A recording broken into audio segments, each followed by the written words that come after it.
আসসালামু আলাইকুম রহমতুল্লাহ। একটা গুরুত্বপূর্ণ তথ্য দেই। এই তথ্যটা হচ্ছে যে আমরা যখন অনেক রকমের ওষুধ গুলাই মানে ছত্রাকনাশক, কীটনাশক গুলাই, এইগুলা গুলিয়ে হচ্ছে আমরা জমিতে স্প্রে করি। তো আজকে এক ভাই ফোন করে সকালে যে, "ভাই আমি ৩০০ ইসির ওষুধ এবং সঙ্গে কীটনাশক এবং আরো কিছু ছত্রাকনাশক ছিল যেগুলা পাউডার। তো অনেকগুলা একসঙ্গে ৪ থেকে ৫ টা শুধু ছত্রাকনাশক ছিল। এরপরে কীটনাশক ছিল এবং সেখানে জিঙ্ক ছিল।" তো এই যে অনেক রকমের ছত্রাকনাশক যখন আমরা একই পাত্রে গোলাইতেছি, আপনি এখানে খেয়াল রাখবেন যে ছানা হইতেছে কিনা বা ছানা কাটছে কিনা। তো ছানা কাটার বিষয়টা আরো একটু ক্লিয়ার করে বলি। এটা হচ্ছে যে আপনি যখন গাভীর দুধের মধ্যে হচ্ছে বিভিন্ন রকমের ময়লা পড়ে। ধরেন যে গাভীর ওই মূত্র পড়েছে বা চোনা পড়েছে, তখন কিন্তু দুধ জমে যায় যে ছানা হয়। তো যদি আপনি এই ধরনের তেমন দেখা যায় যে এই ধরনের কোনো কিছু ওই আ গোলানো ওষুধের মধ্যে পান বা লক্ষ্য করেন, তাহলে এই কেমিক্যালটুক ফেলে দেন। এটুক দিয়ে স্প্রে করেন না। এতে করে আপনার জমিতে সমস্যা হবে। অনেক জমি এইভাবে করে শুকিয়ে নষ্ট হয়ে যাইতেছে। ভাই বিশ্বাস করবেন না, প্রতিনিয়ত আমার কাছে এই ধরনের অনেক ফোন কল আসে। ভাই আমি যখনই বলি যে আমাকে ফোন করে বলে যে, "ভাই আমি এই ওষুধে স্প্রে করছি, এখন তো গাছ শুকায় যাইতেছে। এটা কেন হচ্ছে?" তো আমি যখন খুব সুন্দরভাবে ওনাকে বোঝাই যে, "ভাই কি ওষুধে স্প্রে করছেন?" বলে যে, "ভাই এইগুলা দিছি।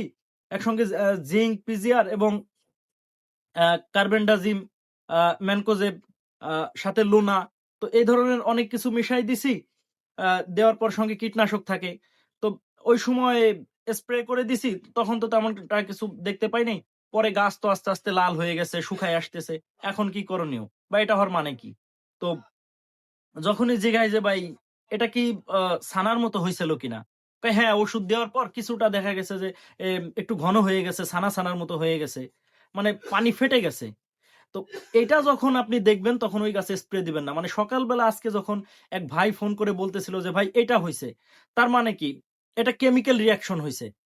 তো কেমিক্যাল রিঅ্যাকশন যখন গ্রুপ ফাইটিং হয় তখন অনেকটা বোঝা যায় না। এজন্য খুব সূক্ষ্ম চোখে ওইটা মেপে নেওয়া। যে কিছু সাধারণ গ্রুপ আছে এগুলাতে সমস্যা হয় না। দেখা যায় যে কিছু হার্ড গ্রুপের সঙ্গে যখন কোন পিজিআর, জিংক আমরা মিশাই দেই, তখন কিন্তু এই ধরনের সমস্যা হইতে পারে। তো এইজন্য এই জায়গাটা আমাদেরকে খেয়াল রাখতে হবে।